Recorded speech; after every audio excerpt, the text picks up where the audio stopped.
South Carolina Governor Mark Sanford returned to work today, and by work I do not mean those grueling missions to Argentina, during which he swapped trade negotiation points.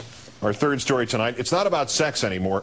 Okay, it's still about sex, but the lies are now piling up. And P.S., we have new questions about money and public corruption. Let's start with lies. All right, lies about sex. We already knew the Appalachian lie and the driving alone lie. Sanford's wife now tells the AP she found a letter from Sanford to his mistress in January, confronted him, and he agreed to stop the affair. Lie. When she warned him this month not to visit his mistress, he said he needed time alone to write. Lie. In a statement yesterday, he said the purpose of his trip to Argentina last year was, quote, entirely professional and appropriate. Lie. And not just because of the sex. A spokesman says the trip was the State Commerce Department's idea. The Brazil leg, sure, but the legs in Argentina, entirely professional? The State Commerce Secretary invited Sanford on a personal side trip to Argentina, bird hunting, and Sanford then asked Commerce to arrange economic meetings there. The New York Times reporting a much lighter itinerary in Brazil, including a self-guided tour and dinner on your own. And were even his trade talks appropriate? McClatchy reports the official policy of the U.S. government was not to have trade talks with Argentina, which had defaulted on its debt, which might explain why Sanford met with officials like Daniel Scioli, whose administration had split with Washington in favor of Cuba and Venezuela. Sanford's office unable to provide a single achievement of his in Argentina, except, okay, the achievements about sex. Today he apologized to his cabinet, talking about humility and modestly comparing himself to King David. What I find interesting is the story of David and the way in which he fell mightily, fell in very, very significant ways, but then picked up the pieces and built from there. And it really began with, first of all, a larger quest that I think are well expressed in the book of Psalms on the notion of humility. Humility toward others, humility in one's own spirit. And I guess the larger context that Scott's alluding to in terms of me wanting to address you all is that the epicenter of the administrative team really rests with the cabinet. And inasmuch as I had not yet had a chance to apologize to you all personally, I wanted to do so. About King Sanford, I think he's gone, it's over, quote the state Senate leader in the New York Times. Sanford has to decide whether he can be effective in office, the House Speaker. Sanford should resign, one of the state's 2 national committee men. One state senator calls for an investigation. Another asks whether failing to transfer power last week broke the law by itself. And those were just the Republicans. The upcoming Value Voters Summit no longer listing him as an invited speaker. In fact, only the National Party leader has an excuse for Sanford, worthy of the annals of time travel fiction. And Governor Sanford, it turns out, was driven over the edge by President Obama. This is almost like, I don't give a damn. Country's going to hell in a handbasket. I just want out of here. He had just tried to fight the stimulus money coming to South Carolina. He didn't want any part of it. He lost the battle. He said, what the hell? I mean, the federal government's taken over. What the hell? I want to enjoy life. The point is, there are a lot of people whose spirit is just, they're fed up and to hell with it. I don't even want to fight this anymore. It's just because I just want to get away from it. Well, sure. Infidelity, dishonesty, malfeasance, and abandonment of office that dates back to like last June, and it was Obama's fault. I've got to say, given the impediments facing him, I didn't think somebody like Rush Limbaugh could jump the shark that cleanly and athletically, but he just did. But back to Governor Sanford, and back with us tonight, MSNBC political analyst Jonathan Alter, also senior editor, of course, at Newsweek magazine. Thanks for your time tonight, John. Hi, Keith. How is this now different from just, I cheated on my wife? Well, I don't actually think it is all that much different. Look, he shouldn't have gone to Argentina on the state's dime. He's repaying the money. He's political toast. He's probably going to have to resign. But I got to say, I got a little sympathy for him. I mean, if I didn't get all that upset about Bill Clinton lying about sex, I'm not going to get all that upset about this guy lying about sex. And as it happens, I know him a little bit. He is not a bad guy. He's not a mean, nasty conservative. He's not a Rush Limbaugh in his affect and the way he talks to people. And, you know, he was crazy for love. It happens. I'll buy that, and I said that the other night. It's like, well, we all hope we have the sort of feelings that he expressed and were expressed to him in those emails, but you should, if you're going to act on them, and they are in conflict with, say, your marriage and your job, resolve the marriage and the job, and then, you know, go to Argentina. Totally right? agree. Just go. I mean, who would at least not think about doing it? Look, he can't run for re-election. His political career is over anyway. He should have just resigned and then, you know, proceeded to do his thing. But you mentioned Bill Clinton.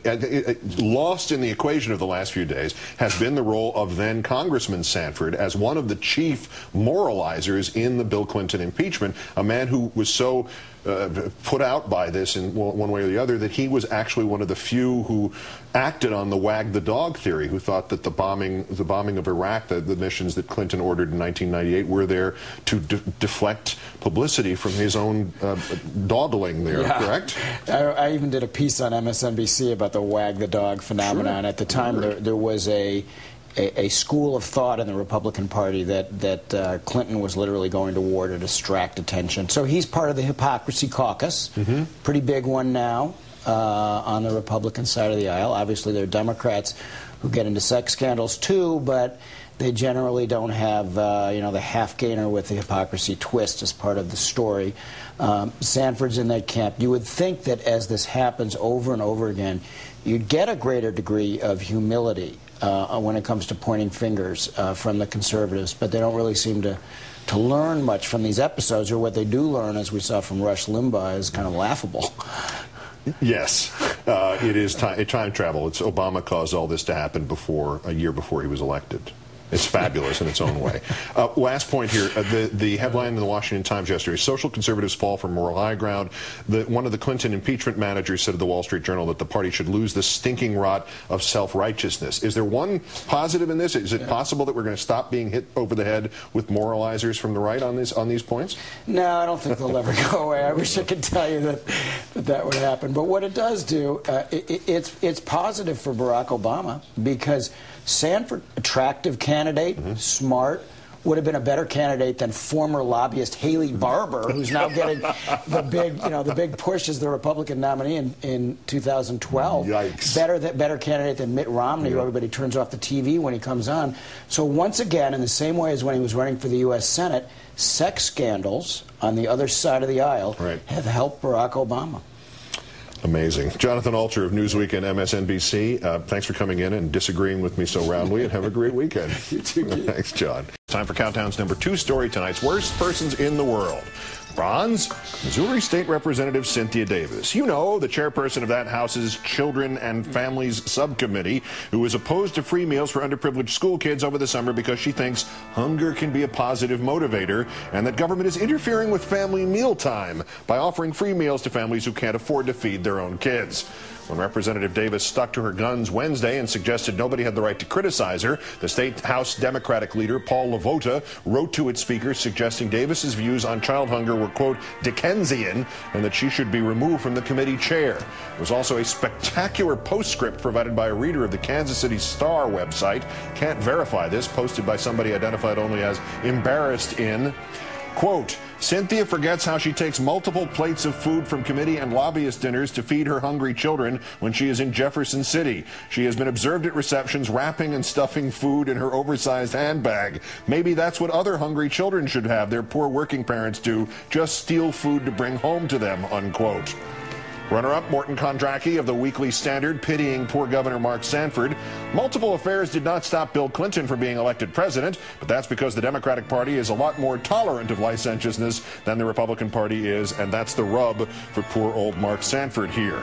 Right. That's why Governor Elliott Spitzer resigned, and why Governor Jim McGreevey resigned, and why Gary Hart's presidential aspirations ended immediately, and why John Edwards could not get a free drink at a convention of John Edwards donors, and why John McCain and Rudy Giuliani ran for president last year, and Newt Gingrich will be unofficially running for president next year, and Senator Ensign and Senator Vitter and Governor Sanford are all still in office this year, even though they now have 6 known public affairs and 4 divorces among them.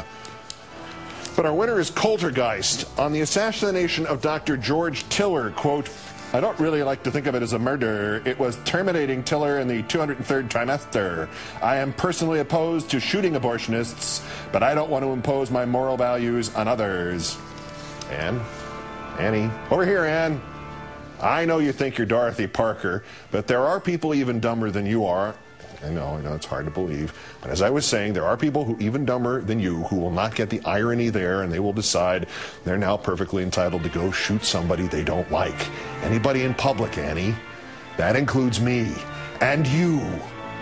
Coultergeist, today's worst person in the world.